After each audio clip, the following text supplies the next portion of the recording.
ಕರ್ನಾಟಕದಲ್ಲಿ ರೈಲ್ವೆ ಸಂಪರ್ಕ ಹೆಚ್ಚಿಸಲು ಭಾರತೀಯ ರೈಲ್ವೆ ಹಲವಾರು ಯೋಜನೆಗಳನ್ನು ಕೈಗೆತ್ತಿಕೊಂಡಿದೆ ಎಂದು ರೈಲ್ವೆ ಸಚಿವ ಅಶ್ವಿನಿ ವೈಷ್ಣವ್ ಹೇಳಿದ್ದಾರೆ.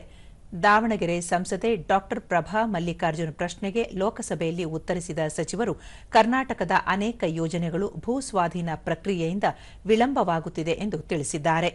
ಶಿವಮೊಗ್ಗ ಹರಿಹರ ಹೊಸ ಮಾರ್ಗ ಯೋಜನೆ 50-50ರ ವೆಚ್ಚ ಹಂಚಿಕೆ ಆಧಾರದ ಮೇಲೆ ಮಂಜೂರು ಮಾಡಲಾಗಿದ್ದು, ಕರ್ನಾಟಕ ಸರ್ಕಾರ 832 ಕೋಟಿ ರೂಪಾಯಿ ವೆಚ್ಚದಲ್ಲಿ ಉಚಿತವಾಗಿ ಭೂಮಿ ಒದಗಿಸಬೇಕಾಗಿದೆ.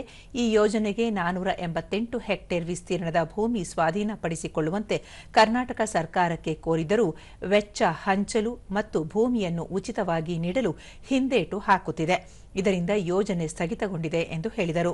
ಕರ್ನಾಟಕದಲ್ಲಿ ಪೂರ್ಣವಾಗಿ 42,515 ಕೋಟಿ ರೂಪಾಯಿ ವೆಚ್ಚದ 3,264 ಕಿಲೋಮೀಟರ್ ಉದ್ದದ 25 ಯೋಜನೆಗಳು ಮಂಜೂರಾಗಿದ್ದು, ಅವುಗಳಲ್ಲಿ 1,394 ಕಿಲೋಮೀಟರ್ ಉದ್ದದ ಮಾರ್ಗ ಕಾರ್ಯಾರಂಭ ಮಾಡಿದೆ. ಈ ವರ್ಷದ ಮಾರ್ಚ್ ಅಂತ್ಯದ ವೇಳೆಗೆ 21,310 ಕೋಟಿ ರೂಪಾಯಿ ವೆಚ್ಚ ಮಾಡಲಾಗಿದೆ ಎಂದು ತಿಳಿಸಿದರು.